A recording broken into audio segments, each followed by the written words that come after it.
year 1561, the people of Nuremberg did not wake up to a miracle. They did not see angels. They did not see a message from God written clearly in the sky. They watched the sky go to war. Bright shapes appeared near the rising sun, dark spheres, cross-like forms, long cylindrical objects.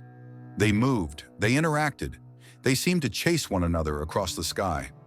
Some appeared to collide, some appeared to fall. Hundreds of people saw it. This was not a story written centuries later. It was printed, illustrated, and distributed while witnesses were still alive. Today, some call it the first recorded UFO battle. But what actually happened above Nuremberg that morning is far more complex and far more uncertain than any simple explanation. It was the early morning of April 14, 1561. The sun had just risen over Nuremberg, a wealthy and well-connected city in the Holy Roman Empire. People were already awake. Markets were opening. Church bells had rung. And then people began to look up. Near the sun, dark spherical shapes appeared. Witnesses described them as black balls. Soon after, other forms appeared. Crosses, long tubes, bright objects moving back and forth. According to the accounts, these shapes seemed to move toward the sun and away from it. They appeared to clash, to break apart. And then, according to several reports, some of these objects seemed to fall outside the city walls. The event did not last seconds. It lasted long enough for people to gather, to point, to argue, and to panic. This was not a fleeting flash of light. It was a sustained and disturbing spectacle. What separates the Nuremberg event from countless other strange sky stories is documentation. Only weeks later, a broadsheet was printed and circulated, a single-page illustrated report. The author was Hans Glaser, a printer and chronicler. The illustration showed Nuremberg below, and above it, a chaotic sky. Black spheres, crosses, cylindrical shapes, objects falling. The accompanying text did not describe imagination or dreams. It described an event.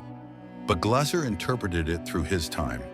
He wrote that the spectacle was a warning from God, a sign meant to frighten humanity into repentance. This is important, because Glaser was not creating fiction. He was attempting to explain something real using the intellectual tools available in the 16th century. Religion was not decoration, it was explanation. To a modern eye, the illustration is striking. The shapes do not resemble angels. They do not resemble clouds. They do not resemble symbolic religious imagery. They look mechanical. This is why the Nuremberg event has become central to UFO discussions.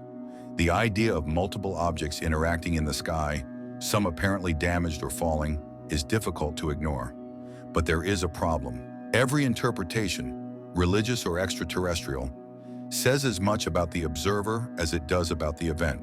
To understand what may have happened, we need to step away from both medieval theology and modern science fiction, and look instead at what the sky itself can do. One of the most commonly proposed explanations is atmospheric optical phenomena. The most famous example is sundogs, bright spots of light that appear on either side of the sun.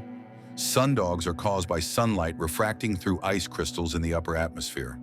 Under the right conditions, they can form halos, cross-like patterns, and glowing orbs. But here's the important part. Sundogs rarely appear alone. They are often part of complex halo systems.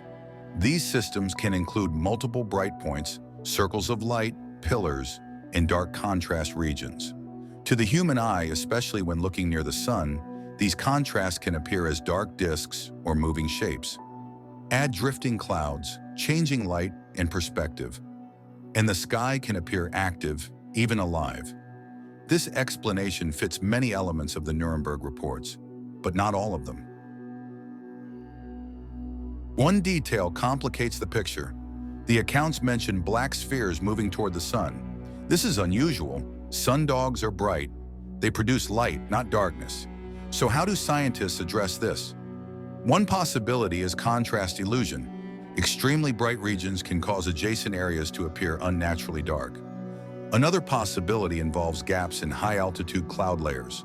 where the absence of refracted light is perceived as a solid object. There is also the human factor. The brain is exceptionally good at turning motion and contrast into objects, especially under stress, especially when the event feels meaningful. None of these explanations are perfect, and that matters. Some researchers have suggested that additional phenomena may have contributed. Small meteor activity, atmospheric debris, birds caught in unusual lighting conditions. These do not explain the entire event, but they may explain why some objects were said to fall from the sky. Once a narrative begins, every new detail is absorbed into it. The sky wasn't just strange, it was doing something. So, was this a UFO battle? We don't know. Atmospheric phenomena can explain much of what was described that morning. The light, the shapes, the apparent motion. But not every detail fits perfectly. No one in 1561 had cameras, no instruments, no measurements. We have witnesses, and a single printed image. The people of Nuremberg saw something real in the sky. That much is certain. What that something was, is not. Maybe it was a rare and complex natural event. Maybe it was misunderstood, filtered through belief and fear. Or maybe it was something we still don't fully understand. That's the uncomfortable truth about history. Sometimes the evidence ends before the mystery does. This wasn't the first recorded UFO battle. It was the first recorded moment when humanity tried to explain the unknown and left the question open. And perhaps that question is still open today.